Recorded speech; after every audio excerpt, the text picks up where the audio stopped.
My billionaire mother-in-law served me divorce papers at my birthday dinner for goddaughter. I crashed the wedding and exposed she's his half-sister. The wedding coordinator smiled as she dimmed the lights. 500 guests in designer gowns and custom tuxedos fell silent. The screens were about to show a romantic montage of the happy couple. James Morrison, the groom, reached for his bride's hand. Victoria Chun, radiant in her $47,000 Vera Wang gown, squeezed back.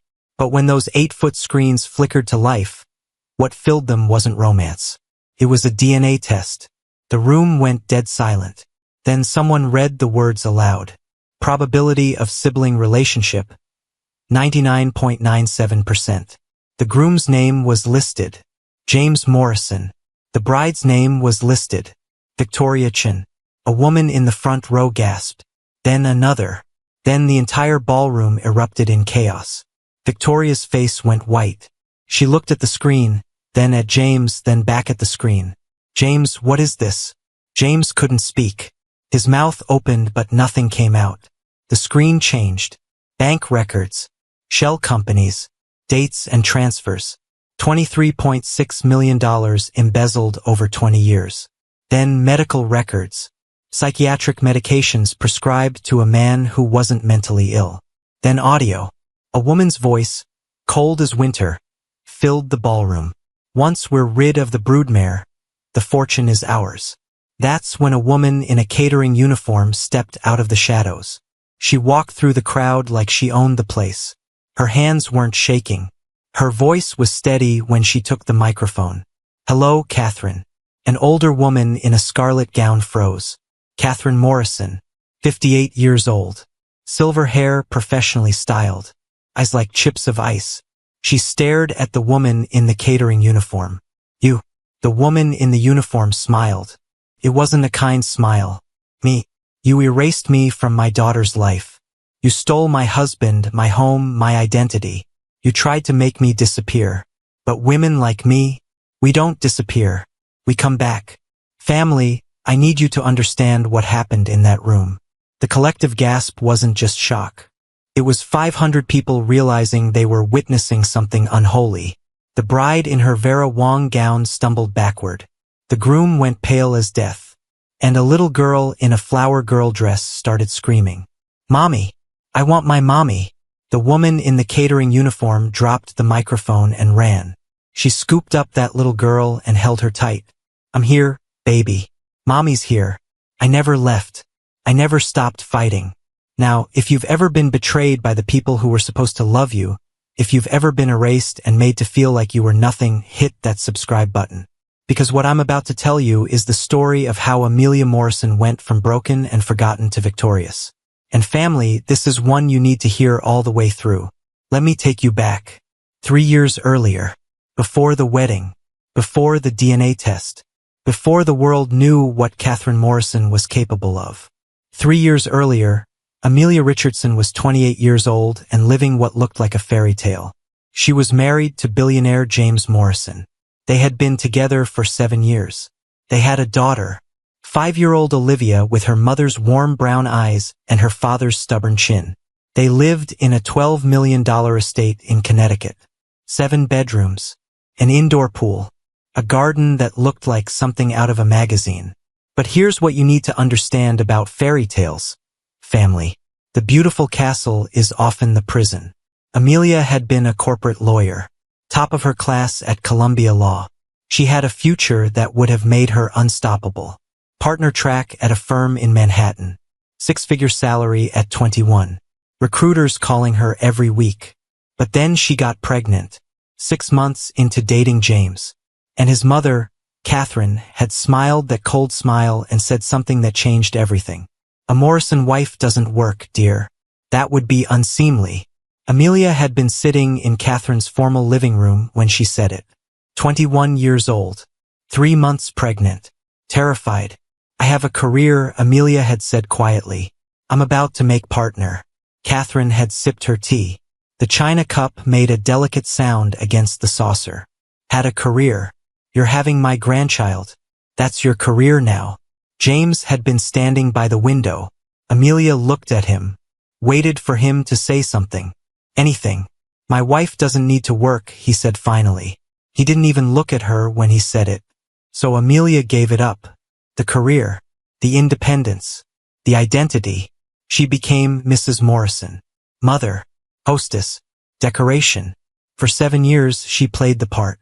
For 7 years, Catherine Morrison poisoned the well. Whispering to James that Amelia had trapped him with a pregnancy.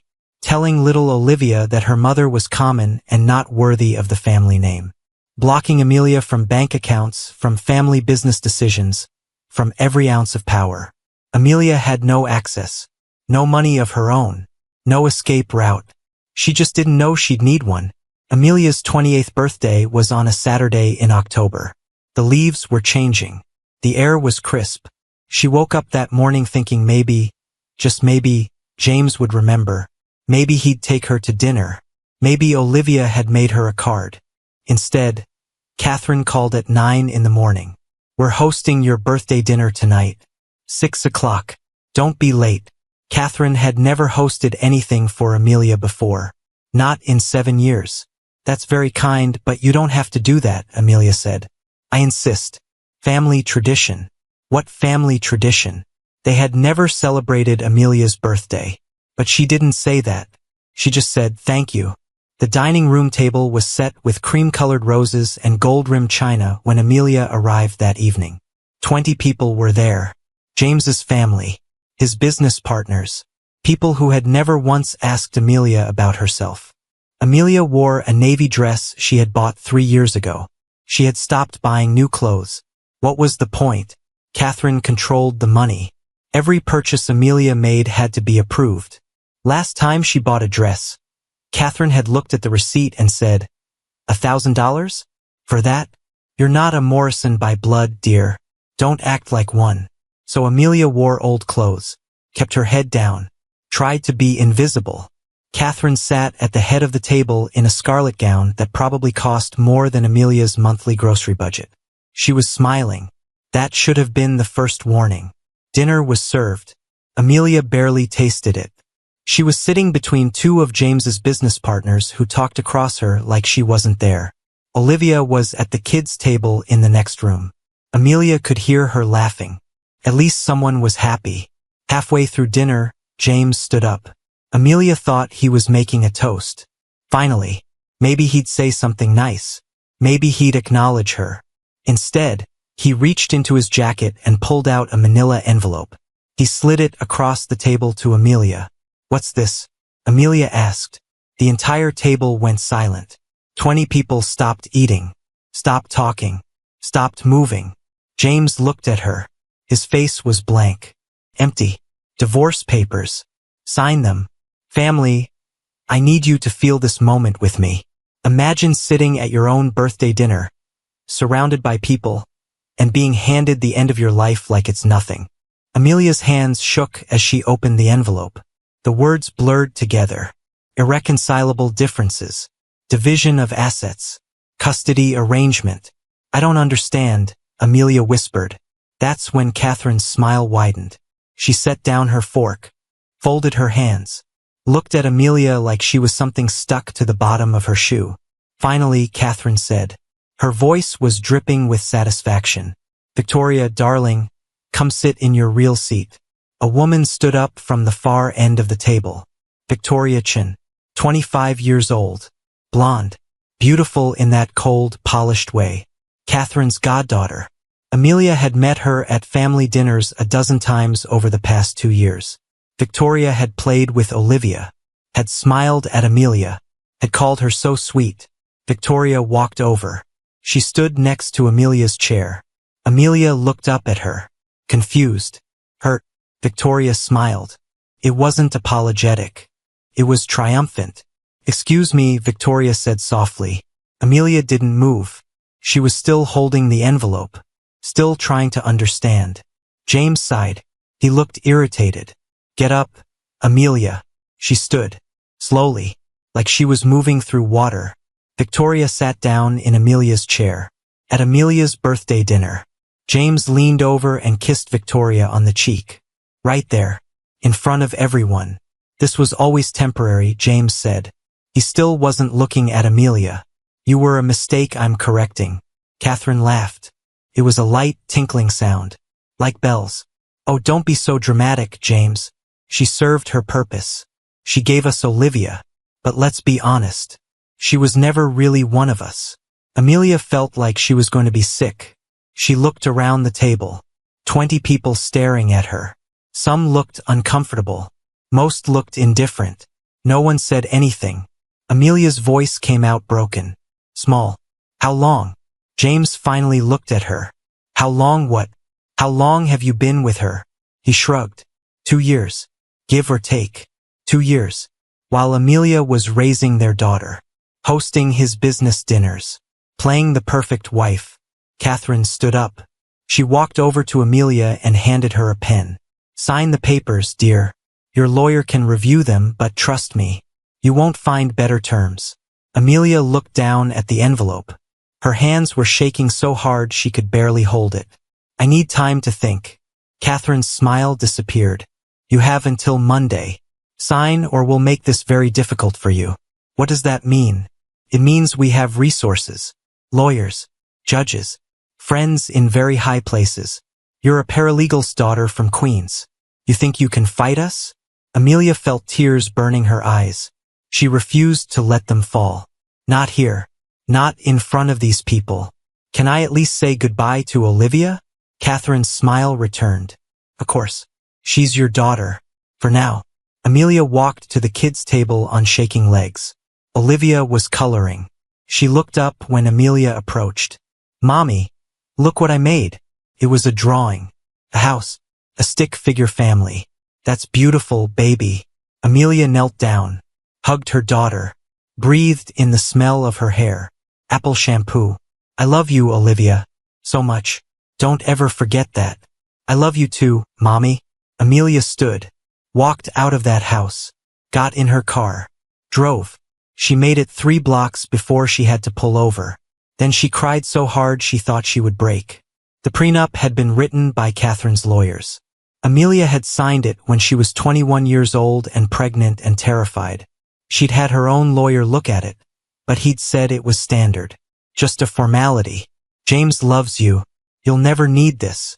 But now she needed it. And it was a guillotine. Amelia got $50,000 total. After 7 years of marriage. No alimony. Split custody of Olivia. 30 days to vacate the house. And here's the knife twist. She was legally barred from saying anything negative about the family, or she'd lose custody entirely. They didn't just divorce her. They silenced her. Amelia hired a lawyer with the last of her savings. A woman named Patricia who worked out of a tiny office in Queens. Patricia read the prenup. Then she looked at Amelia.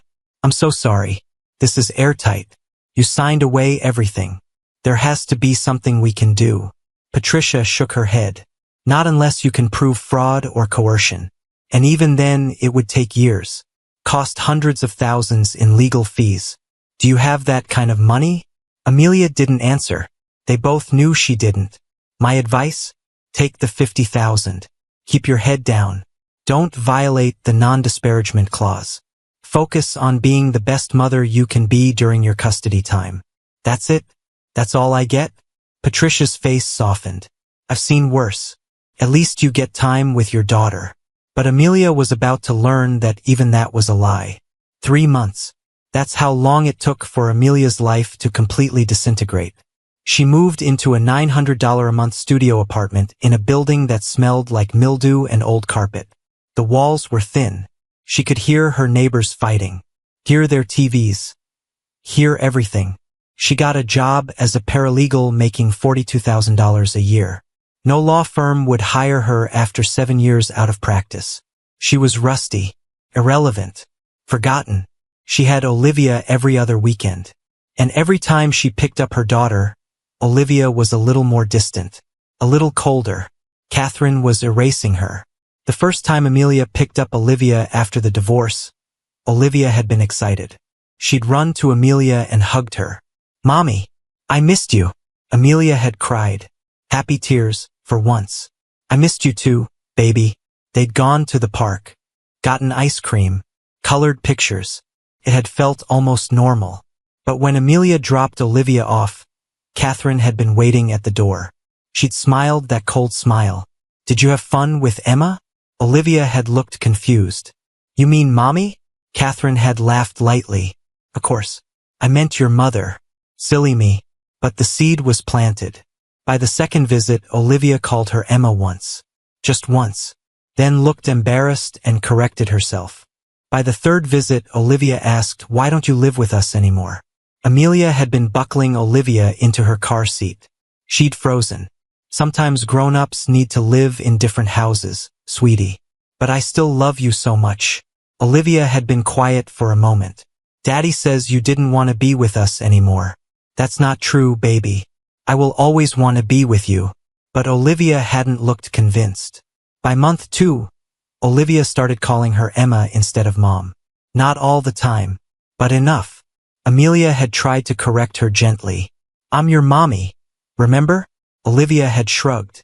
"Grandma Catherine says Emma is a prettier name." Amelia had wanted to scream, but the non-disparagement clause hung over her head like a sword. One wrong word, one complaint, and she'd lose Olivia entirely. So she smiled and said, "You can call me whatever you want, baby." By month 3, Olivia was talking about Victoria.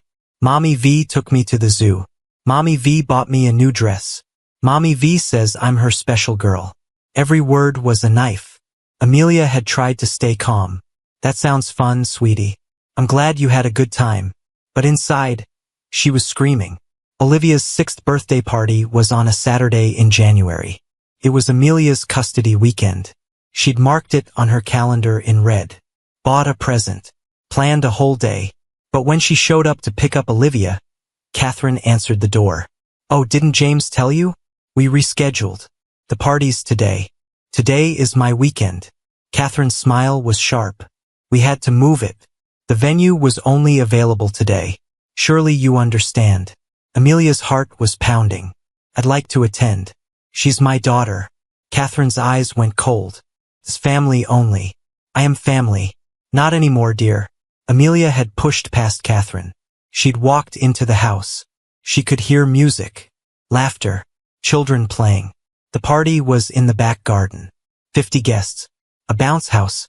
A magician. Tables covered in pink decorations. Olivia was in the center of it all, wearing a princess dress. Smiling. Amelia walked toward her. "Olivia." Olivia turned. When she saw Amelia, her smile faded. "What are you doing here?" "It's your birthday, baby. I wanted to celebrate with you." But Olivia looked uncomfortable. She glanced at Catherine, who had followed Amelia outside. "Grandma Catherine said you couldn't come." "I'm your mother. I can come to your birthday." That's when James appeared. He looked annoyed. "Amelia, you need to leave. She's my daughter. You're making a scene." Amelia looked around. People were staring, whispering, "I just want to give her a present." James sighed. He gestured to 2 security guards standing near the house. "Escort her out." The guards walked over. They were polite but firm. "Ma'am, you need to leave." Amelia looked at Olivia. Her daughter. Her baby. Olivia looked embarrassed. "Why can't you just let us be happy?" Those words broke something in Amelia. She let the guards walk her out.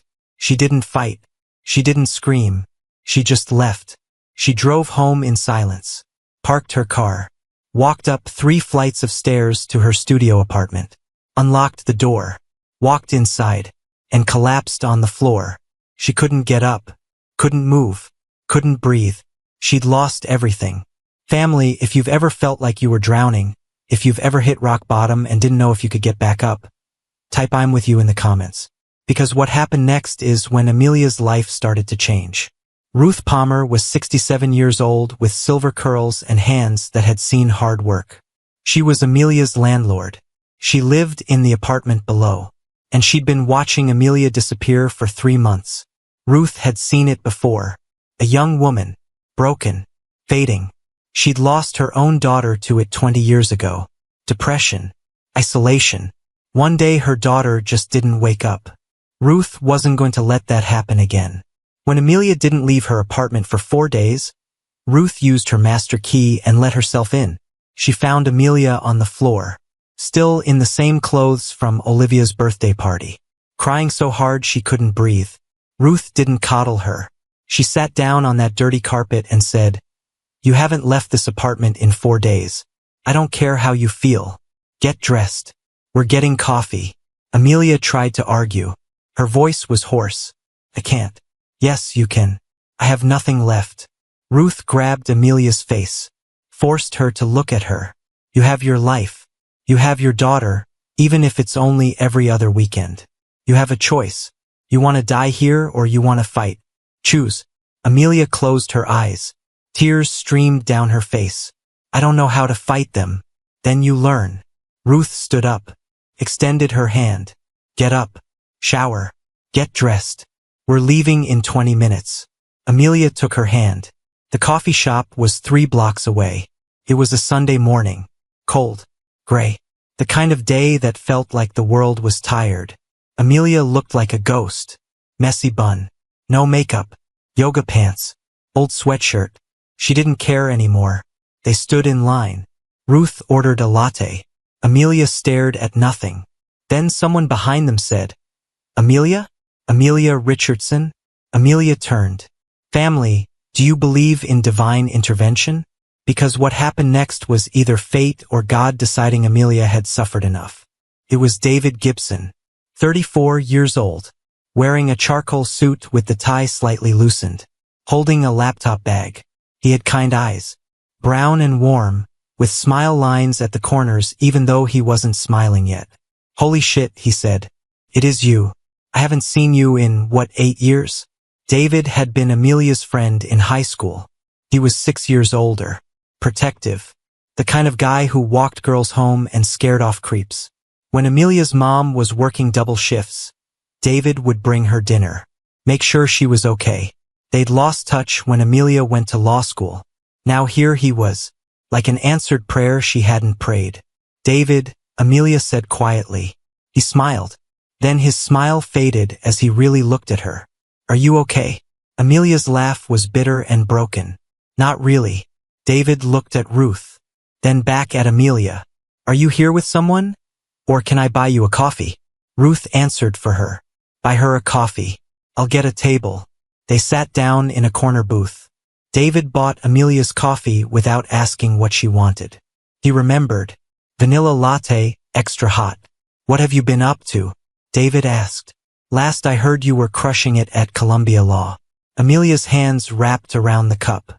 She stared at it. That was a lifetime ago. What happened? And then family, she told him everything. The marriage, the pregnancy at 21, giving up her career, Catherine's control, the birthday dinner divorce, Victoria moving into her house, sleeping in her bed, parenting her daughter, Olivia calling another woman Mommy V, the $50,000 settlement after 7 years, living in a studio apartment, being removed from her own daughter's birthday party, Olivia asking why she couldn't just let them be happy. By the end, Amelia was crying into a napkin that was disintegrating in her hands. David was furious. His jaw was tight, his hands clenched into fists on the table. "What's your ex-husband's full name?" "James Morrison." "Why?" "Morrison." As in Morrison Industries. David was already pulling out his phone, typing notes. "Amelia, I'm a private investigator now. I specialize in financial crimes, corporate fraud, money laundering, and I'm telling you right now, if there's dirt on Catherine Morrison, I will find it." "I can't pay you," Amelia whispered. "I have maybe $8,000 left to my name." David reached across the table and took her hand. "I'm not doing this for money. I'm doing this because you're my friend. And what they did to you, that's not just cruel. That's criminal. If you want to fight, I'm in." Ruth leaned forward. "I'm a retired forensic accountant, specialized in charity fraud for the IRS. Women like Catherine Morrison don't just appear. They have skeletons. We just need to find them." David grinned. It was the first time Amelia had seen him smile like that. Fierce. Determined. "Then let's dig up some bones." Family, if you believe that help comes when you need it most, hit that like button. Because what Amelia, David, and Ruth uncovered in the next 6 months was devastating. They worked almost every night in Amelia's tiny apartment. Ruth teaching Amelia how to read financial documents. David using his private investigator network to dig into Catherine's life. Public records, court filings, tax returns. And slowly, piece by piece, they found it. The first thing they found was the charity. Catherine ran something called the Catherine Morrison Foundation. It was supposed to help underprivileged children. Scholarships, after-school programs, mentorship. The foundation took in $3.2 million a year. Donations from wealthy families, corporate sponsors, grants. But it distributed less than $100,000. Ruth was the one who caught it. She was sitting on Amelia's couch with a laptop, scrolling through the foundation's tax filings. "Where's the rest of the money going?" Ruth muttered. "What do you mean?" Amelia asked. Ruth turned the laptop around. "Look, 3.2 million in donations, 97,000 in distributions. Even accounting for overhead, salaries, and operating costs, there should be at least 2 million going out every year." But there wasn't. David leaned forward. "Show me the expense reports." Ruth pulled them up. David scanned them. His eyes narrowed. "These are fake." "How can you tell?" He pointed at the screen. Same vendor names repeating. Same invoice amounts. No variation. No supporting documentation. This is textbook embezzlement. Amelia felt her heart start to race. "Can we prove it?" "We need bank records, tax documents, something that shows where the money actually went." David sat back. He pulled out his phone and made a call. "Hey, it's Gibson. I need a favor." He talked for 10 minutes. When he hung up, he was smiling.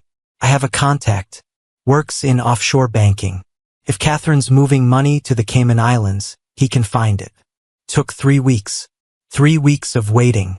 3 weeks of Amelia going to work, picking up Olivia every other weekend, pretending everything was fine. Then David called. "We got her." He came over that night, spread documents across Amelia's tiny kitchen table. Catherine Morrison has 4 shell companies registered in the Cayman Islands. All of them receive regular wire transfers from the foundation's bank account. Over the past 20 years, she's moved $23.6 million. Amelia stared at the documents. She couldn't breathe. "This is real. This is real. She's been embezzling for 2 decades. Ruth was reading through the bank statements. Her face was grim. "This isn't just embezzlement. This is fraud, conspiracy, tax evasion. She's going to prison for this." But that wasn't even the worst of it. David kept digging. He had contacts everywhere. People who owed him favors. People who liked taking down powerful families. One of his contacts worked in medical records. Technically illegal to access. But David had helped the guy's sister escape an abusive husband. So the guy owed him.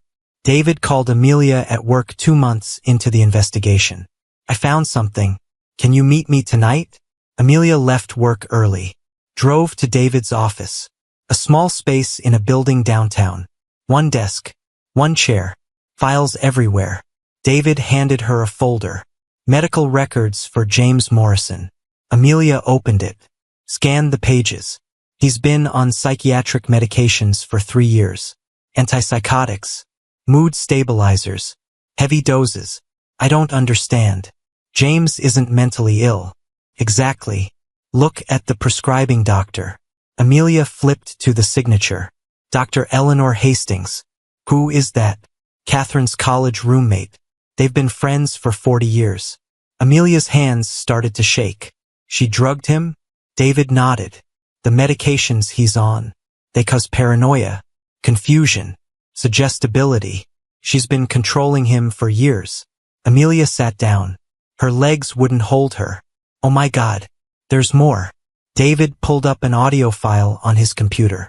"One of the housekeepers at the Morrison estate reached out to me. Said she felt bad about what happened to you. She'd been planting nanny cams around the house for her own protection. Recorded conversations." He pressed play. Catherine's voice filled the room. Cold. Clear. "Once we're rid of the broodmare, the fortune is ours." Another voice responded. Younger. Female. "Are you sure this will work? James is already halfway gone. The medications are working. He'll do whatever I tell him. And once he marries you, we'll have everything. Amelia felt sick. Who is she talking to? David paused the audio. That's the question I've been asking. And I think I found the answer. He pulled out another folder. This one was thicker. I had a contact pull adoption records. Took some digging. Some favors. But I found it. He handed the folder to Amelia. She opened it. Read the first page. Birth certificate. Baby girl. Born 25 years ago. Mother's name, Catherine Morrison. Father's name, unknown. Baby given up for adoption. Amelia looked up at David. Catherine had a baby? David nodded. 25 years ago. Right around the time she married James's father. She gave the baby up. Sealed adoption records. No one knew. He pulled out another document. Until 3 years ago, when she tracked down her biological daughter and brought her back into her life. Amelia's vision blurred. She read the name on the adoption papers. Victoria Chin.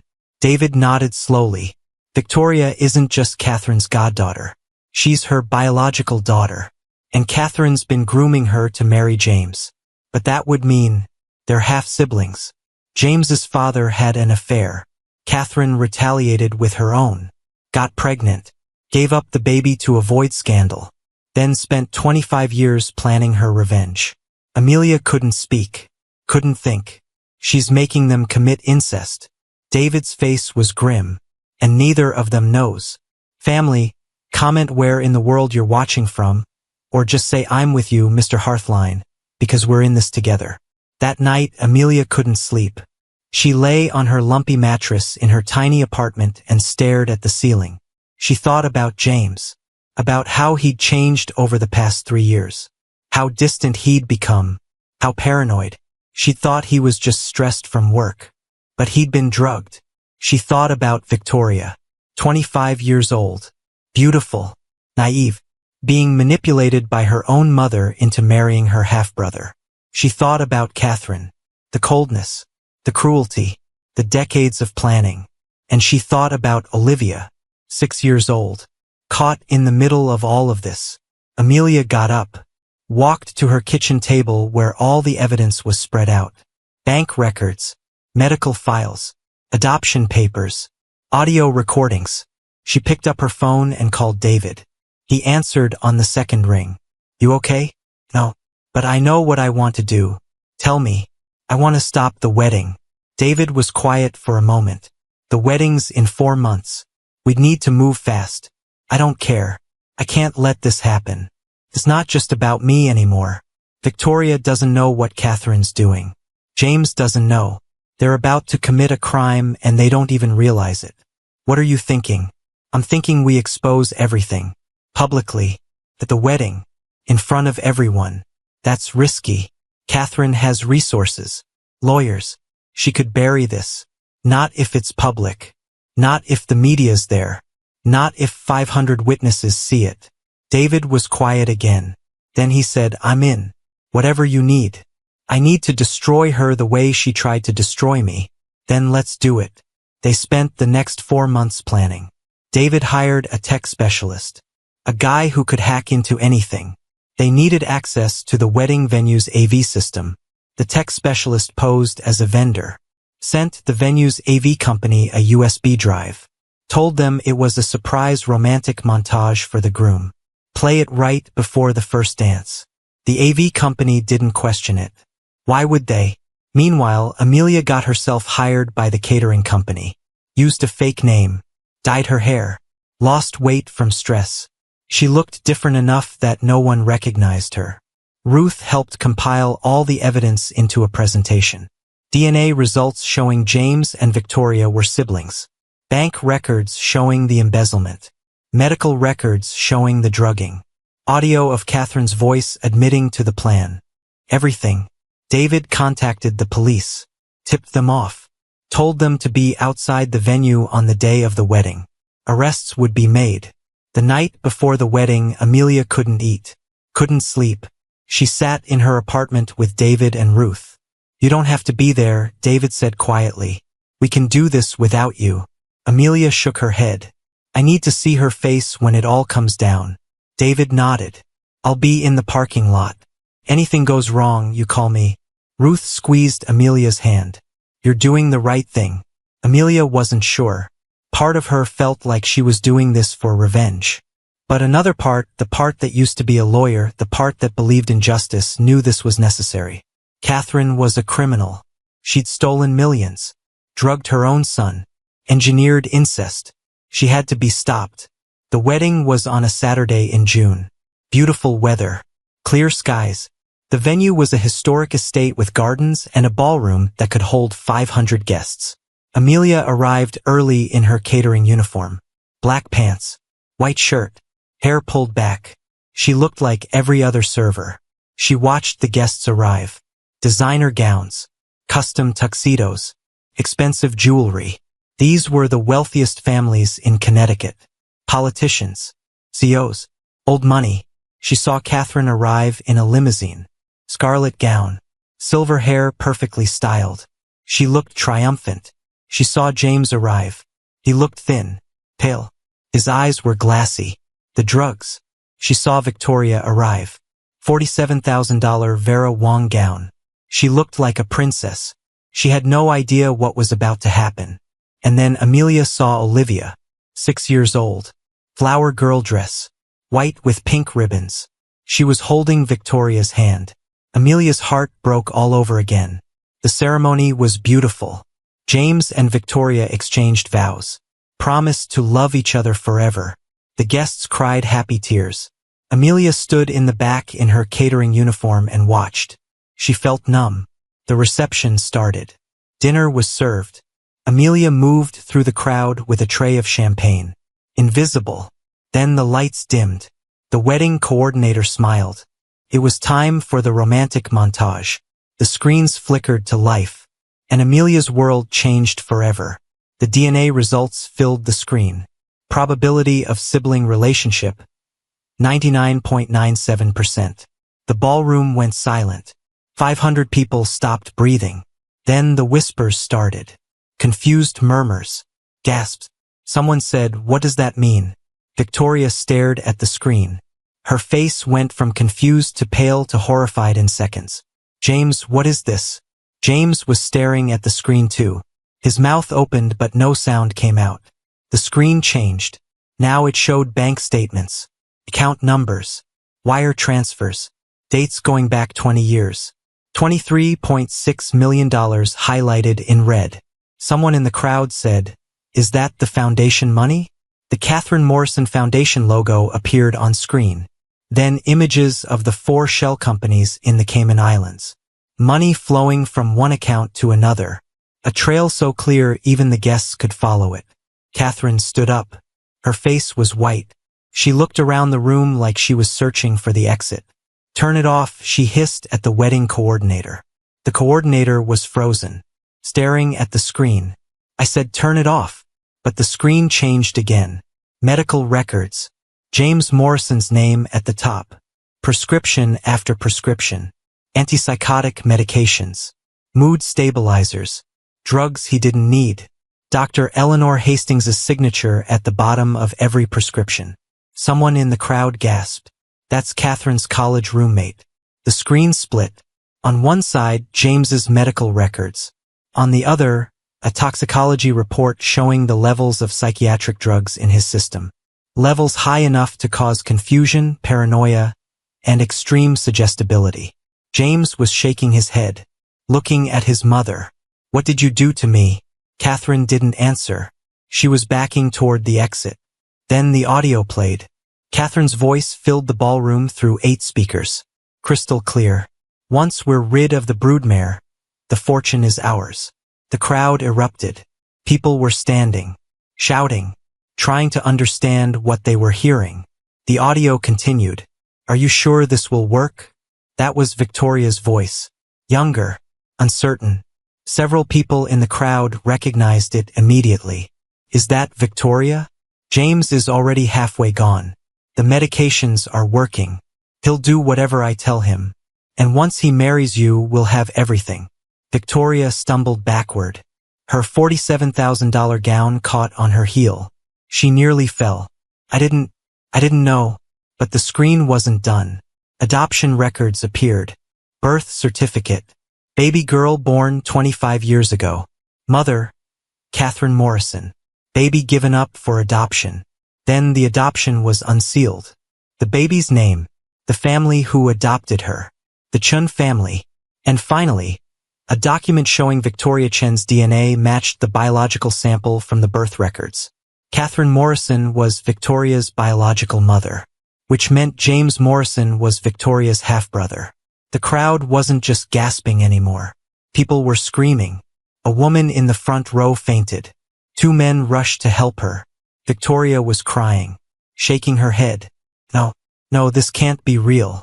James looked like he was going to be sick. He bent over, put his hands on his knees. Catherine tried to run. She made it maybe 10 feet before 2 police officers appeared in the doorway. They'd been waiting outside. David had tipped them off. Catherine Morrison, you're under arrest for embezzlement, fraud, conspiracy, and child endangerment. Catherine fought, tried to pull away from the officers. Do you know who I am? Do you have any idea what kind of lawyers I have? The officer just kept reading her rights. You have the right to remain silent. Anything you say can and will be used against you in a court of law. That's when Amelia stepped out of the shadows. She'd been standing near the back wall in her catering uniform. Invisible. But now she walked forward. Through the crowd. People parted for her. She walked straight to the microphone at the front of the ballroom. The one the best man had used for his toast 20 minutes ago. Her hands were steady when she picked it up. Hello, Catherine. Catherine froze. She was in handcuffs now. The officers were holding her arms.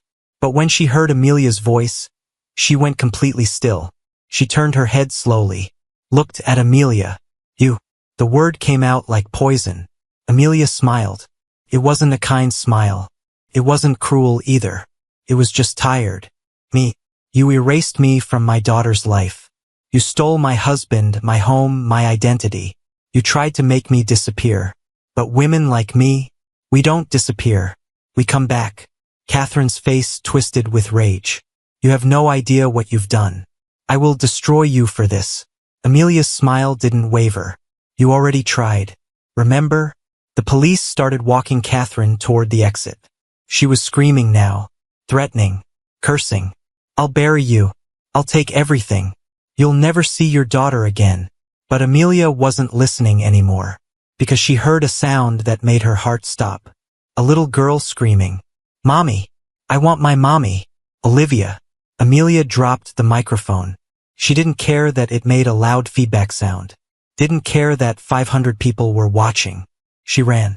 Olivia was standing near the head table, still in her flower girl dress, tears streaming down her face. Victoria had been holding her hand but had let go. Victoria was on the floor now, sobbing, in shock. Olivia was alone, terrified, surrounded by chaos. Amelia scooped her up, held her tight. I'm here, baby. Mommy's here. I never left. I never stopped fighting. Olivia wrapped her arms around Amelia's neck and sobbed. I'm scared. I know. But you're safe. I promise you're safe. Amelia carried Olivia out of the ballroom, away from the chaos, away from the screaming. She found a quiet hallway, sat down on a bench, held her daughter. Olivia cried for a long time. Amelia just held her, rocked her, whispered that everything would be okay. Finally, Olivia's sobs quieted. She pulled back and looked at Amelia with red, puffy eyes. Was that all true? What the screen said? Amelia nodded. Yes, baby. It was true. Grandma Catherine is a bad person. Grandma Catherine did bad things. Very bad things. And Daddy and Victoria. Olivia couldn't finish. She was only 6. How could she possibly understand? They didn't know, Amelia said gently. Your daddy and Victoria didn't know they were related. Grandma Catherine lied to them. She lied to everyone. Why? Amelia didn't have a good answer for that. How do you explain evil to a 6-year-old? Sometimes people do terrible things because they're angry or hurt or they want power. But that doesn't make it okay. Olivia was quiet for a moment. Then she said, I called you Emma. Amelia's heart broke. I know. Grandma Catherine told me to. She said you weren't really my mommy anymore. I'm always your mommy, no matter what anyone says. Olivia started crying again. I'm sorry. I'm so sorry. Amelia pulled her close. You don't have to be sorry. You didn't do anything wrong. You're just a little girl. None of this is your fault. They sat there for a long time. Amelia didn't know how long. Eventually, David found them. Hey, he said softly. Amelia looked up. David was standing a few feet away. He looked worried. Are you okay? Amelia nodded. She wasn't, but she would be. David looked at Olivia. Hi, Olivia. I'm David. I'm a friend of your mom's. Olivia studied him with those big brown eyes. Did you help my mom? I tried to. Olivia nodded slowly. Then she looked back at Amelia. Can we go home? Amelia stood up, still holding Olivia. Yes, baby. We can go home. David drove them. Amelia sat in the back seat with Olivia. Her daughter fell asleep with her head on Amelia's lap.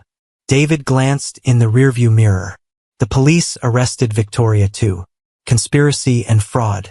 She might get a lighter sentence since she was being manipulated. But she still participated. Amelia nodded.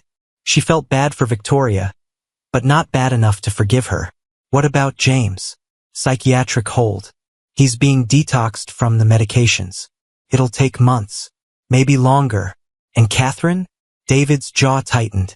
She's going away for a long time. The DA said they're looking at 25 years minimum. With all the evidence we provided, she doesn't have a defense. Amelia closed her eyes. She should have felt victorious, triumphant, but mostly she just felt tired. Thank you, she said quietly. For what? For believing me, for helping me, for giving me my life back. David met her eyes in the mirror. You did that yourself. I just helped you dig. When they got to Amelia's apartment, David helped carry Olivia upstairs. Amelia put her daughter to bed. Olivia was still wearing her flower girl dress. Amelia didn't have the heart to wake her. She just covered her with a blanket, kissed her forehead, and stood there watching her sleep. David was waiting in the living room when Amelia came out. I should go, he said. Let you rest. Amelia nodded, but she didn't want him to leave. David. Yeah, stay. Just for a little while. I don't want to be alone. David sat back down on the couch. Amelia sat next to him. Not touching, just close. I keep thinking about her face, Amelia said quietly. Catherine. When she saw me, she looked terrified. Good. She should be. I thought I'd feel better. Seeing her arrested. Seeing everything exposed. But I just feel empty. Amelia nodded. Yeah. Empty. David was quiet for a moment. Then he said, revenge doesn't fill the holes people leave. It just stops them from getting bigger. Is that what this was? Revenge? I don't know. Was it? Amelia thought about it. Really thought about it. I wanted justice. I wanted people to know what she did. I wanted to protect James and Victoria from making a terrible mistake. But yeah, part of me wanted revenge. I wanted her to feel what I felt. And does she? I don't know. Maybe. But it doesn't change what happened to me. It doesn't give me back the 3 years I lost with Olivia. David reached over and took her hand. No. But it stops her from taking any more. They sat like that for a long time. Hand in hand. Not talking. Just being. Eventually David said I should really go. Amelia didn't let go of his hand. David, she didn't know how to finish. Didn't know what she wanted to say. David waited. Thank you, she said finally. Felt inadequate. But it was all she had. David squeezed her hand. Always. He stood up. Walked to the door. Turned back. If you need anything at all, call me. I will. But as the door closed behind him, Amelia felt the loneliness crash over her again. She looked around her tiny apartment, at the evidence still spread across her kitchen table, at Olivia's shoes by the door, and she started to cry. Not sad tears, not happy tears, just release. 3 years of holding everything in. 3 years of being strong. 3 years of fighting. She let it all out. The next few weeks were chaos. The media went insane. Dynasty destroyed by incest scandal. Billionaire matriarch arrested for embezzlement. The wedding that ended an empire. Amelia's face was everywhere. Someone had taken a photo of her at the microphone. It went viral. The woman in the catering uniform. The wife who came back. Reporters camped outside her apartment. Called her phone. Offered her money for interviews. She ignored all of it. Her lawyer, Patricia, called 3 days after the wedding. Amelia, we need to talk about the prenup. What about it? I had a forensic document analyst look at it. The signature on the prenup you signed is real, but the terms have been altered. Someone changed the numbers after you signed it. What do you mean? The original prenup gave you $400 million and full custody in the event of divorce. Someone, and I'm guessing Catherine, forged an amended version that reduced your settlement to $50,000. Amelia couldn't breathe. $400 million. Yes. And I've already filed a motion to enforce the original terms. With Catherine facing criminal charges and James still in psychiatric care, I don't think we'll face much resistance. Patricia was right. 2 weeks later, a judge ruled in Amelia's favor. The forged prenup was thrown out. The original terms were enforced. Amelia Richardson was awarded $400 million and full custody of Olivia Morrison. James was granted supervised visits once a month pending psychiatric evaluation. Amelia sat in the courtroom when the judge read the ruling. She didn't react, didn't cry, didn't smile. She just nodded. Outside the courthouse, reporters swarmed. Amelia, how does it feel to win? Amelia, what are you going to do with the money? Amelia, do you forgive your ex-husband? David was with her. He put his arm around her shoulders and guided her through the crowd. No comment, he said firmly. They got into his car. Drove away. How do you feel? David asked when they were finally alone. Amelia stared out the window. Numb. That's normal. Is it? I just won $400 million and full custody of my daughter. I should be celebrating. But I just feel numb. You've been in survival mode for 3 years. Your brain doesn't know how to process safety yet. Amelia looked at him. When did you get so wise? I had a good therapist after my wife died. Amelia had forgotten that David had been married. He'd mentioned it once. His wife had died in a car accident 5 years ago. I'm sorry. I didn't mean to. It's okay. It was a long time ago. Does it get easier? The numbness? David was quiet for a moment. Eventually. But you have to let yourself feel it. The grief. The anger. All of it. You can't skip to the happy ending. Amelia nodded. She understood that. Intellectually. But emotionally, she was still underwater. Ruth threw Amelia a small celebration dinner that night. Just the 3 of them. Ruth, David, and Amelia. Olivia was with a court-appointed therapist for a session. Ruth made pot roast, mashed potatoes, green beans, comfort food. To Amelia, Ruth said, raising her glass of wine. The woman who refused to disappear. They clinked glasses. Amelia took a sip. The wine was good. Expensive. Ruth had splurged. What are you going to do now? Ruth asked. Amelia had been thinking about that. I want to rebuild my law career, but not corporate law. I want to help people like me. Women trapped in bad marriages, bad prenups, abusive situations. That's beautiful, Ruth said. David smiled. You'd be good at that. Amelia felt something warm in her chest. Not happiness exactly, but maybe the beginning of it. And I want to buy a house. Somewhere Olivia can have her own room. A yard. Somewhere that feels like home. Ruth reached over and squeezed her hand. You deserve that.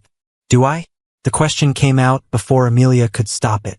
She'd been thinking it for weeks. Did she deserve this? The money. The custody. The new life. She'd destroyed a wedding. Humiliated people in public. Sent a woman to prison. Yes, David said firmly. You do. How do you know? Because you didn't do this for money. You did it to protect your daughter. To stop a criminal. To get justice. That's not selfish. That's brave. Amelia felt tears prick her eyes. I don't feel brave. You don't have to feel it to be it. After dinner, David helped Amelia clean up. Ruth went home. It was just the two of them in the kitchen. Washing dishes, drying them, putting them away. Felt domestic, comfortable, normal. David, Amelia said as she handed him a plate to dry. Yeah. Why did you help me? Really? Can't just be because we were friends in high school. David dried the plate slowly, set it in the cabinet, turned to face her. You want the truth? Always. I've been in love with you since high school. I never said anything because you were younger and it felt inappropriate. Then you went to law school and I figured I missed my chance. When I saw you in that coffee shop looking so broken, I thought maybe this was God giving me a second chance. Not to date you, just to be there for you, to help. And if that's all it ever was, that would have been enough. Amelia stared at him. She didn't know what to say. You don't have to say anything, David added quickly. I'm not telling you this because I expect anything. I just want you to know why I helped. Because you matter to me. You always have. Amelia's heart was pounding. She felt something she hadn't felt in years. Want, desire, hope. But David was right. She wasn't ready. Not yet. Thank you for telling me, she said softly. David nodded. He didn't look hurt, just patient. Whenever you're ready, if you're ever ready, I'll be here. 6 months after the wedding, Amelia bought a house. Not a mansion, not an estate, just a house. 4 bedrooms in a quiet neighborhood in Westport. A yard with old oak trees. A porch with a swing. Room for Olivia to ride a bike. Room to breathe. The day they moved in, Olivia ran through every room. Her footsteps echoed on the hardwood floors. Mom! Mom! Come see my room. Amelia followed her upstairs. Olivia was standing in the middle of a bedroom painted soft yellow. Windows overlooked the backyard. There was space for a bed, a desk, bookshelves. Do you like it? Olivia turned to her. Her eyes were shining. It's perfect. Amelia knelt down. This is your room. Your space. You can decorate it however you want. Can I paint it purple? You can paint it purple with pink polka dots if you want. Olivia giggled. It was the first time Amelia had heard her really laugh in months. That night, they slept on air mattresses because the furniture hadn't arrived yet. Olivia insisted on sleeping in Amelia's room. I'm not scared, Olivia said. I just want to be with you. Amelia pulled her close. I want to be with you too. They lay there in the dark. The house made settling sounds. Creaks and groans. Learning to hold them. Mom? Yeah, baby? Are you happy? Amelia thought about it. Really thought about it. I'm getting there. Me too. Amelia started therapy the next week. A woman named Dr. Sarah Chen who specialized in trauma. No relation to Victoria. Different Chen family. Amelia had checked. Dr. Chen's office was warm. Comfortable chairs. Soft lighting. A box of tissues on the table. Tell me why you're here, Dr. Chen said. Amelia sat down. Folded her hands in her lap. I won. I got everything I wanted. My daughter. My money. My life back. But I don't feel like I won. I feel like I'm waiting for the other shoe to drop. That's normal after prolonged trauma. Your nervous system is still in survival mode. How do I turn it off? You don't turn it off. You teach it that you're safe now. And that takes time. How much time? Dr. Chun smiled gently. As much as you need. They worked together twice a week. Amelia talked about the marriage, the control, the birthday dinner, the 3 months of hell, the investigation, the wedding, and she talked about the guilt. I destroyed a wedding, Amelia said during their 5th session. In front of 500 people. I humiliated them. Maybe I'm no better than Catherine. Dr. Chun leaned forward. Do you really believe that? I don't know. I could have gone to the police privately. I could have handled it quietly. Why didn't you? Because I didn't trust the system. Catherine had connections. Money. Power. I thought she'd bury it. So you made it impossible to bury. Amelia nodded. Yeah. That's not revenge. That's strategy. Felt like revenge. I'm sure it did. But feelings and actions are different things. You exposed a criminal. You stopped an incestuous marriage. You saved your daughter from a woman who was systematically erasing you. Those are the actions. How you felt while doing them doesn't change what needed to be done. Amelia sat with that. I still feel guilty. Then we'll work on that. But Amelia, you're allowed to feel angry. You're allowed to want justice. You're allowed to fight back. Being a good person doesn't mean being a doormat. Amelia started crying. She didn't know why. Just that something in those words cracked her open. Dr. Chun handed her tissues. You've spent 3 years being told you were nothing. It's going to take time to remember you're something. Catherine Morrison's trial started in September. 8 months after the wedding. Amelia didn't attend most of it. She couldn't. Sitting in that courtroom, seeing Catherine's face, hearing the details of what she'd done, it was too much. But she attended the sentencing. The courtroom was packed. Media, victims of the foundation fraud, former Morrison Industries employees who'd lost their pensions when Catherine embezzled from the company retirement fund. 50 people whose lives Catherine had destroyed. Catherine sat at the defense table in a gray suit. Her silver hair wasn't professionally styled anymore. She'd aged 10 years in 8 months. Prison had not been kind to her.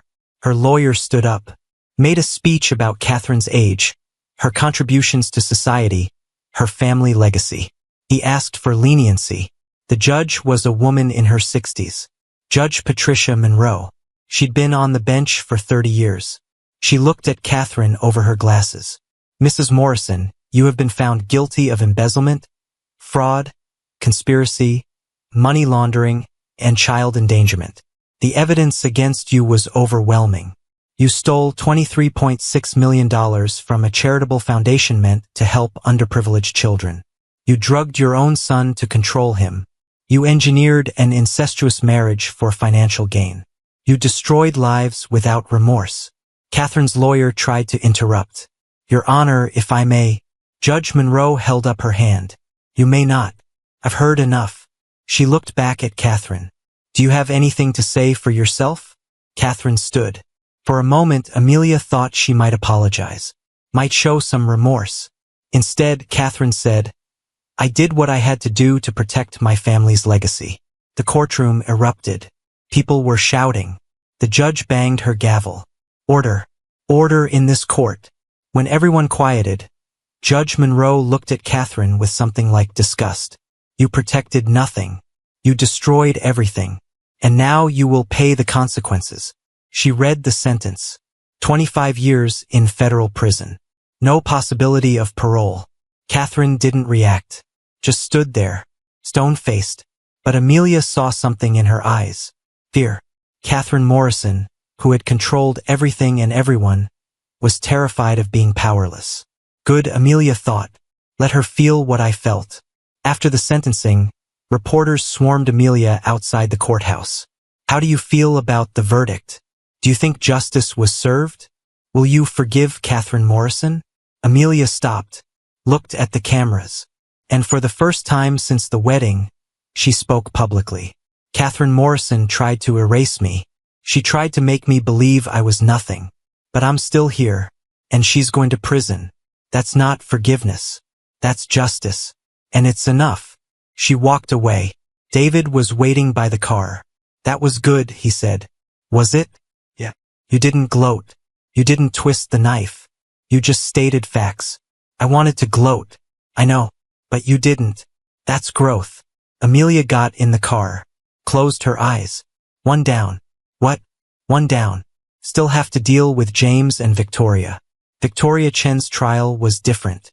Her lawyer argued she'd been manipulated by Catherine her entire life, that she was a victim too. The prosecution disagreed. They showed emails between Victoria and Catherine from the past 2 years. Plans to take over Morrison Industries. Discussions about eliminating Amelia. Victoria had known some of what was happening. Maybe not the incest, but the financial fraud, the drugging, she'd known. The jury found her guilty of conspiracy and fraud. But the judge was more lenient.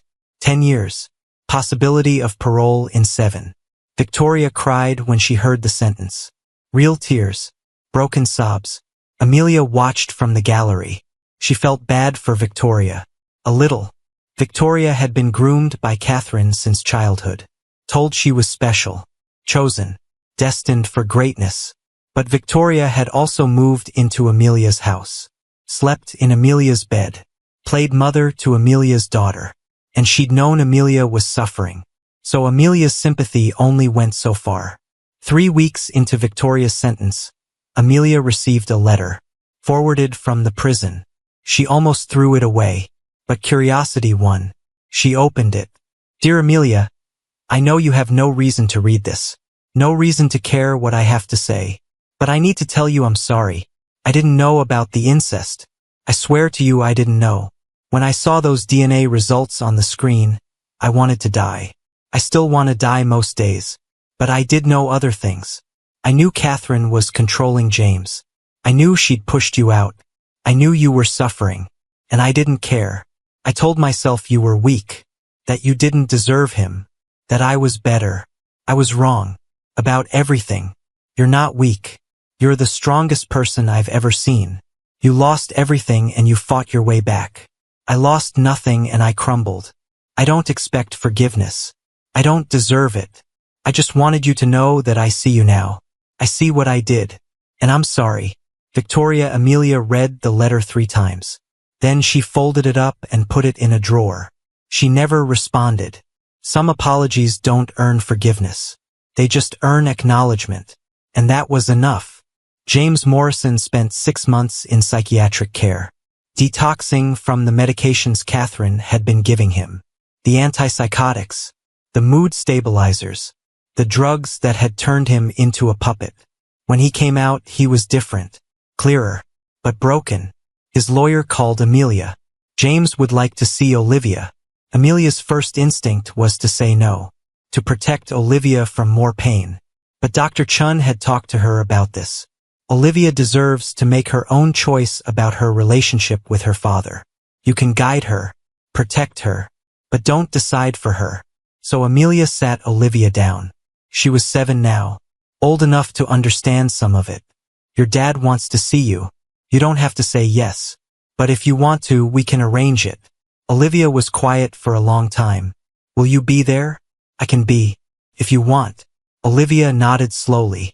Okay, I'll see him. But I want you there. The visit was supervised. A therapist's office. Neutral territory. James sat on one side of the room. Olivia sat on the other. Amelia sat next to Olivia. James looked terrible. He'd lost weight. His eyes were sunken. His hands shook. Hi, Olivia, he said quietly. Hi. Silence. I'm sorry, James said. I know that doesn't mean much. But I'm sorry for everything. Olivia stared at him. Did you really not know? About the drugs? James shook his head. I didn't know. Your grandmother told me they were vitamins. Supplements. I trusted her. Why? Because she's my mother. I thought mothers didn't hurt their children. Olivia's voice was small. You hurt me. James started crying. Big, broken sobs. I know I did. And I'm so sorry. I let her control me. I let her push your mom away. I didn't fight for you. I should have fought for you. Olivia didn't cry. She just watched him. Why didn't you? James wiped his eyes. I don't know. I was weak. I was scared. I made excuses. And you paid the price. Olivia looked at Amelia. Can we go? Amelia nodded. Yeah, baby. We can go. As they stood up, Olivia turned back to James. I don't forgive you. Not yet. Maybe not ever. But I don't hate you either. James nodded. That's more than I deserve. They left. In the car, Olivia was quiet. How do you feel? Amelia asked. Olivia shrugged.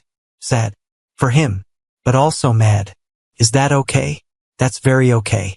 I don't want to see him again for a while. Okay. But maybe someday? Maybe someday. Family, if you've ever had to set boundaries with people you love, if you've ever had to choose yourself even when it hurt, hit that like button.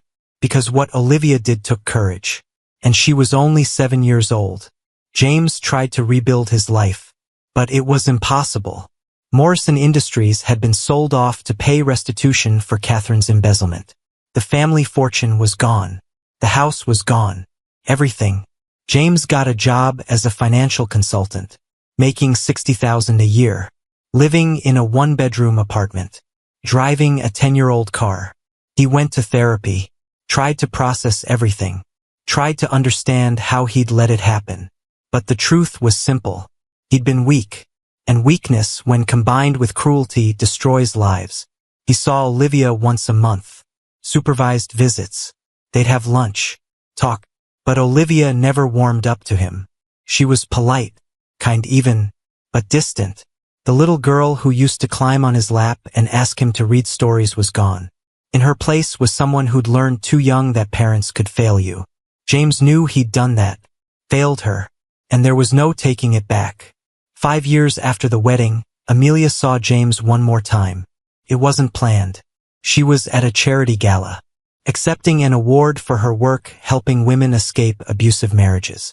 She'd started a foundation, the Morrison Foundation, named after Olivia, not James. It provided legal aid, housing assistance, and financial support to women trapped in controlling relationships. In 5 years, they'd helped over 200 women. Amelia was standing at the bar during the gala, waiting for a drink, when she saw him, James, at the other end of the room, watching her. He looked older, grayer, tired. Their eyes met. He lifted his glass in a small salute, like he was acknowledging something. Her success, her survival, his failure. Amelia didn't salute back, just nodded once. Then she turned away. Later, she heard he'd been there with a date. Some woman he'd met at work. They'd left early. The bartender told her James had been talking about her. He said, "That was my family. That was my wife, my daughter, and I lost them because I was weak." The bartender had asked what happened. James had just said, "I listened to the wrong people, and I lost everything that mattered." Amelia felt something when she heard that. Not satisfaction, not pity, just sadness, for what could have been, for the family they might have had, for the man he might have been if he'd been stronger. But mostly she felt grateful. Grateful she'd gotten out. Grateful she'd fought. Grateful she'd survived. While James was falling apart, Amelia was rebuilding. Not just her life, herself. She went back to law school, took refresher courses, passed the bar again, started her own practice. The Morrison Foundation became her life's work. Ruth worked with her as a consultant. David's PI firm partnered with them to investigate abusive spouses and uncover hidden assets. They were a team, and slowly, carefully, Amelia and David became something more. Started small. Coffee meetings that turned into dinners. Dinners that turned into long conversations on her porch swing. Conversations that turned into comfortable silences. 2 years after the wedding, David showed up at her house on a Saturday morning. "I'm taking you somewhere," he said. "Where?" "It's a surprise. Trust me." Olivia was at a friend's house. Amelia had the day free. She got in his car. He drove them to the beach, a quiet stretch of sand in Rhode Island. It was October, too cold to swim, but perfect for walking. They walked for an hour, talking about everything and nothing. Work, Olivia, the foundation, Ruth's new cat. Then David stopped walking. "Amelia, I need to tell you something." Amelia's heart started pounding. She didn't know if it was fear or hope. "Okay, I've been patient. For 2 years I've been patient. Because you needed time. You needed space. You needed to find yourself again. And I'd wait another 2 years if that's what you needed. But I have to tell you, I'm in love with you. I've been in love with you since month 5 of the investigation. Maybe earlier. And I don't expect you to say it back. I don't expect anything. I just need you to know." Amelia stared at him. The wind was blowing his hair. His eyes were so earnest, so honest. She'd known. Of course she'd known. The way he looked at her. The way he showed up for her. The way he waited. But hearing him say it out loud was different. "I'm terrified," she said quietly. "I know. My marriage destroyed me. I don't know if I can do it again. I'm not asking you to marry me. I'm just asking you to let me love you. What if I can't love you back?" David smiled, sad and gentle. "Then I'll survive. But Amelia, I think you can. I think you already do. You're just scared." Amelia felt tears burning her eyes. "I am scared. What are you scared of? Losing myself again. Becoming someone I'm not. Giving up my power. David took her hands. I don't want your power. I don't want you to change. I don't want you to be anything other than exactly who you are. I just want to be next to you while you do it. Amelia looked at him. Really looked at him. At his kind eyes and his patient smile and his steady hands. And she realized something. She'd been so afraid of being controlled again that she'd been controlling herself. Keeping herself small. Safe. Alone. But David wasn't James. He'd proven that over and over. I'm not ready for marriage, she said. Okay. I'm not ready to live together. Okay. I need to go slow. David smiled. As slow as you want. Amelia stepped closer. But I do love you. I think I have for a while. I just didn't want to admit it. Why not? Because loving someone means they can hurt you. Yeah, it does. And you've already lost someone you loved. David's face softened. He was quiet for a moment. I have my wife, and it almost killed me. But Amelia, I'd rather risk the pain than live without the love. Because the love is worth it. Amelia kissed him. Soft, tentative, testing. David kissed her back. Gentle, patient, like he had all the time in the world. When they pulled apart, Amelia was crying. Happy tears, she said. Promise. I know. They walked back to the car holding hands. And for the first time in years, Amelia felt like she was moving toward something instead of running away. Telling Olivia was harder. She was 8 now. Smart, perceptive, protective of their little family. Amelia sat her down one evening after dinner. I need to talk to you about something. Olivia looked up from her homework. Suspicious. Are we moving again? No. We're staying right here. Then what? You know David, right? My friend. The investigator guy. Yeah. He's been helping me with the foundation. And we've become close. Olivia's eyes narrowed. How close? Amelia took a breath. We're dating. I wanted you to know. Olivia was quiet. Amelia couldn't read her face. Do you love him? Amelia nodded. I do. More than you loved Dad? That's not a fair comparison, baby. I loved your dad when I was young. I love David now. They're different. Does David live here now? No. And he won't unless you're okay with it. This is your home. Your safe place. I won't change that without talking to you. Olivia thought about it. Is he nice to you? Very nice. Does he make you happy? He does. Olivia sighed, like she was carrying the weight of the world. Okay. He can be your boyfriend. But I'm watching him. Amelia laughed. That's fair. And if he's mean to you, I'll tell Ruth and she'll beat him up. I don't think Ruth would beat anyone up, baby. You don't know Ruth like I do. David started coming to dinner once a week. Then twice. Then 3 times. He never pushed. Never tried to be Olivia's dad. Just her mom's boyfriend. Her friend. He brought board games. Helped with homework. Taught Olivia how to change a bike tire. One night, 6 months after Amelia and David started dating, Olivia asked him a question. They were in the kitchen. Amelia was making dinner. David was helping. Olivia was setting the table. David, why do you love my mom? David stopped chopping vegetables. Looked at Olivia. That's a big question. I know. But I want to know. David thought about it. I love your mom because she's strong even when she's scared. Because she fights for what's right even when it's hard. Because she's kind even after people were cruel to her. And because she's a really good mom to you. Olivia nodded slowly. Okay, that's a good answer. Thanks. One more question. Shoot, are you going to leave her? David knelt down so he was eye level with Olivia. I can't promise I'll be here forever. Nobody can promise that. People get sick. Accidents happen. Life is unpredictable. But I can promise that I will never choose to leave her. And I will never choose to leave you. Not unless she asks me to. What if you guys fight? Then we'll work it out. That's what people who love each other do. Olivia studied him. Then she stuck out her hand. Deal. David shook it solemnly. Deal. From the stove, Amelia was crying. Happy tears. Again. 3 years after the wedding, Amelia's foundation was featured in a major magazine. Forbes did a profile. Called her the Phoenix of Connecticut. The article talked about her marriage, the divorce, the wedding reveal, the aftermath, but mostly it talked about the work she was doing now, the women she was helping, the lives she was changing. One woman wrote a letter to the foundation. Dear Mrs. Morrison, my name is Sandra. I'm 42 years old. I was married for 20 years to a man who controlled everything. My money, my friends, my life. I thought I was trapped forever. Then I heard about your foundation. You gave me a lawyer. You helped me find housing. You gave me the courage to leave. I've been free for 6 months now. I have a job, an apartment. My kids are happy. You saved my life. And I want you to know that you're not just helping women. You're showing us that we can save ourselves.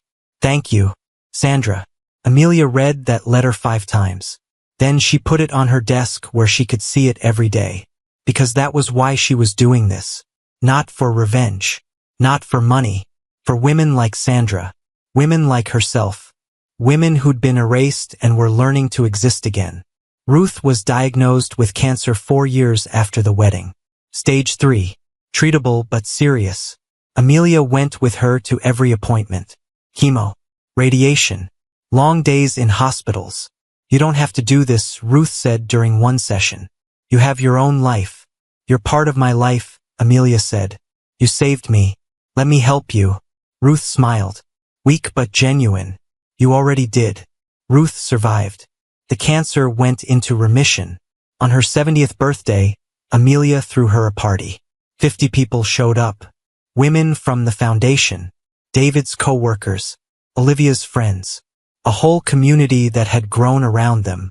Ruth stood in the middle of Amelia's living room and cried. I lost my daughter 20 years ago. I thought I'd never have family again. But here you are. All of you. Thank you. Amelia hugged her. You gave me a reason to fight. This is the least I can do. 5 years after the wedding, Amelia was invited to speak at a humanitarian gala. She was receiving an award for her foundation work. The gala was at a hotel in Manhattan. Black tie, 500 guests. Felt like déjà vu. But different. Better. David went with her. He wore a tuxedo. Amelia wore a navy gown. Simple. Elegant. Hers. Olivia came too. 11 years old now. In a dress she'd picked out herself. Silver with sparkles. She was growing up. Getting tall. Losing the roundness of childhood. Becoming herself. Amelia's name was called. She walked to the stage. The applause was deafening. She stood at the podium. Looked out at 500 faces. And she felt something she hadn't felt in a decade. Pride. Thank you, she said. Her voice was steady. Strong. This award means more to me than you can imagine. 5 years ago, I was living in a studio apartment. I'd lost my daughter. My identity. My life. I thought I'd never be whole again. The room was silent. But I learned something. You can't erase a person. Not really. You can try. You can take their money, their home, their reputation. But you can't take their will, their voice, their choice to fight back. People were nodding. So I fought. With the help of people who believed in me when I didn't believe in myself. And now I'm here, helping other women fight. Because nobody should be erased. Nobody should be silenced. Nobody should be told they're nothing. The applause started. Amelia kept talking. This award isn't for me. It's for every woman who's been told she doesn't matter. Who's been controlled and diminished and hurt. You matter. Your voice matters. Your life matters. And if you're watching this and you're trapped, I want you to know something. You can come back. You can rebuild. You can win. But you have to choose to fight. Standing ovation. 500 people on their feet. Amelia looked at the front row. David was crying. Olivia was clapping. Ruth was smiling. Her family. The one she'd chosen. The one she'd built. After the ceremony, reporters asked Amelia for a quote. How does it feel to go from rock bottom to this? Amelia thought about it. Feels like I died and came back to life. Like I was erased and rewrote myself. Feels like justice. And it feels like the beginning, not the end. What's next for you? More of the same. Helping women. Raising my daughter. Living my life on my terms. Do you have anything to say to Catherine Morrison? Amelia paused. I hope she's finding peace. I really do. Because holding on to hatred and control doesn't just hurt other people. It destroys you from the inside. She could have had love, family, connection, but she chose power. And now she has nothing. I don't hate her anymore. Pity her. That quote went viral. The woman who pitied her abuser. Some people thought it was weak. Others thought it was powerful. Amelia didn't care what people thought. She knew her truth. That night, back at home, Amelia tucked Olivia into bed. Mom, Olivia said sleepily. Yeah, baby, I'm proud of you. Amelia's throat tightened. Thank you, sweetheart. Are you proud of you? Amelia thought about it.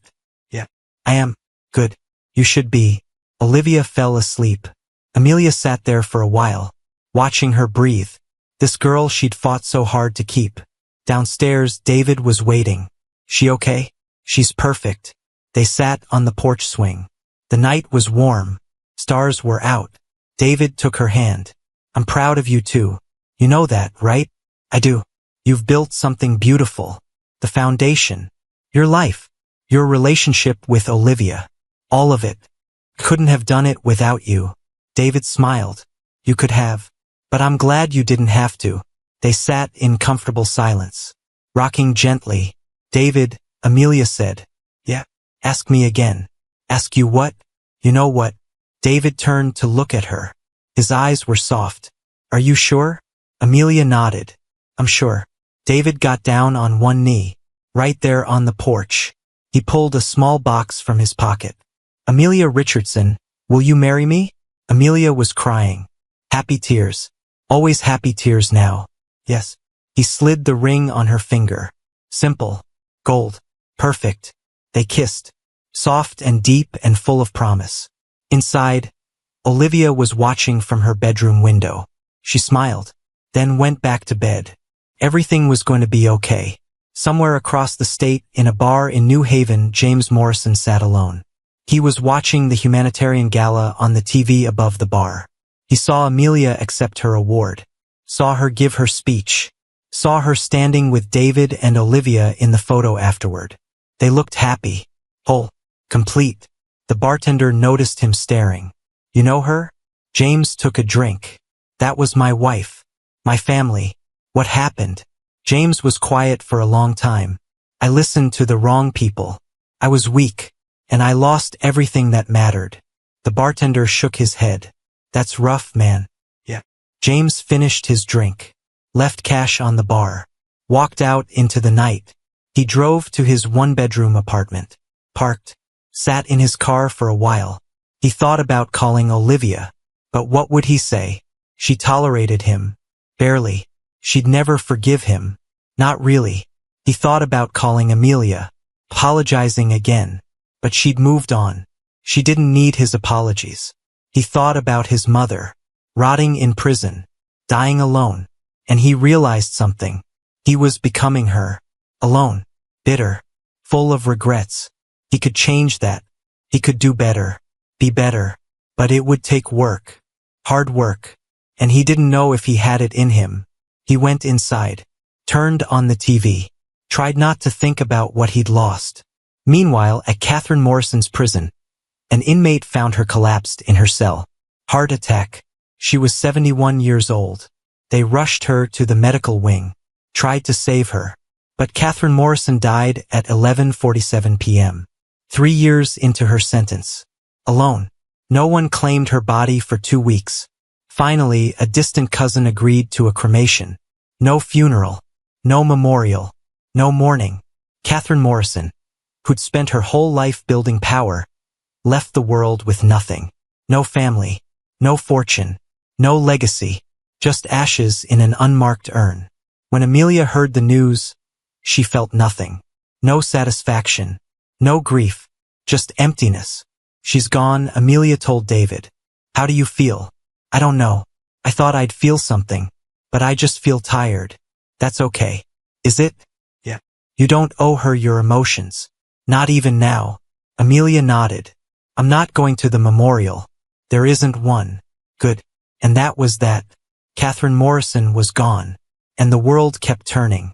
Family, comment where in the world you're watching from, or just say I'm with you, Mr. Hearthline, because we're almost at the end of this journey together.